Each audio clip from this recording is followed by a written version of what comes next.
Smart phones అయితే government వాళ్ళు ban చేసిరు. నేనైతే నా ఫోన్ని వాళ్ళు బ్యాన్ చేయకముందే స్విచ్ ఆఫ్ చేసి పెట్టుకున్నా. ఇప్పుడు ఒకసారి వాడదాం.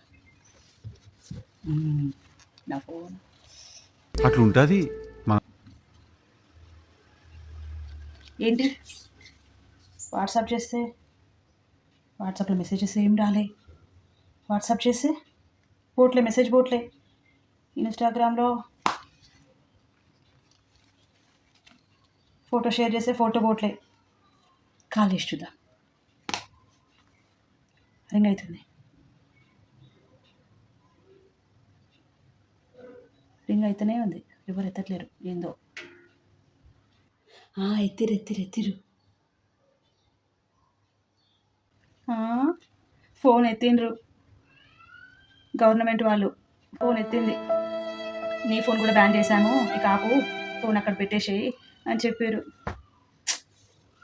ఇప్పుడు ఎలారా బాబు?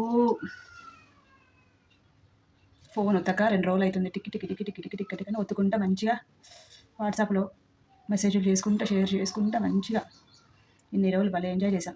ఇప్పుడు స్మార్ట్ ఫోన్ విలువ తెలుస్తుంది. స్మార్ట్ ఫోన్స్ వాడి వాడి పిచ్చోలేరని టీవీలో చెప్పారు అందరు. అందుకని గవర్నమెంట్ వాళ్ళు బ్యాన్ చేశారు. డబ్బా ఫోన్లకి పెరుగుతున్న ఆదరణ అని టైటిల్ హెడ్డింగ్ పెట్టి చెప్పారు. ఇప్పుడు ఎలా నా చేతిలో ఫోను, వీళ్ళన్నీ ఫోన్లు తల అనిపిస్తున్నాయి. అంతేనా? ఇంకా మనకి చేతికి ఫోన్లు రావా? ఏం చేయాలి? ఐడియా. లాస్ట్ ఇయర్ ఇక్కడ డబ్బా ఫోన్ ఒకటి పెట్టాను, తీసుకుందాం. ఫోన్ రాదేంది? నువ్వెప్పుడు వచ్చావే? ఈ ఫోన్ కూడా నన్ను వాడుకొని ఇవ్వాలి. అమ్మ ఈ ఫోన్ నాది. ఈ ఫోన్ నాది.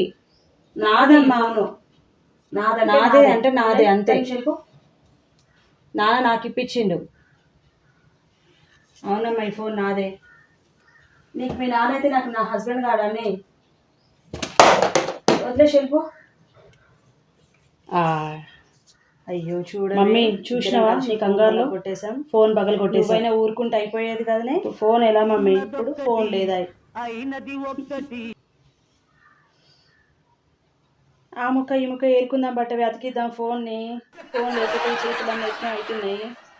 నువ్వు 1 గంట నేను 1 గంట వాడుకుందాం లేవే. ముందు ఆ ముక్కలన్నీ ఏరవే, ఫోను అతికించుకుందాం. ఏం చేస్తామే ముందు మనకి చేతులు ఒత్తి ఆ స్మార్ట్ ఫోన్ ఒత్తి.